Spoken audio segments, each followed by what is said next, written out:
अगर आप लोग इन फ्यूचर किसी भी एयरलाइंस की सस्ती टिकट लेना चाहते हैं तो हमारे वेबसाइट trimurtitravel.com पर विजिट करें।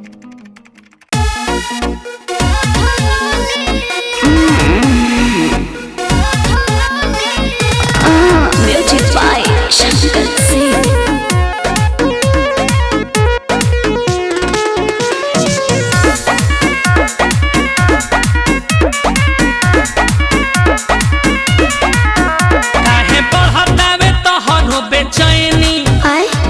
रुक जाना खाए तो तू खैनी तुम बर्दाश्त करो बुझल करे काहे बढ़तावे तोहरो बेचैनी।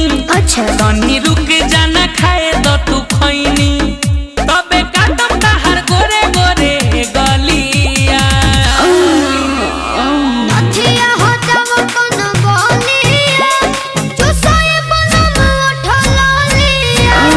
नथिया हटाव कोन बोलिया चुसाए बनम उठला लिया।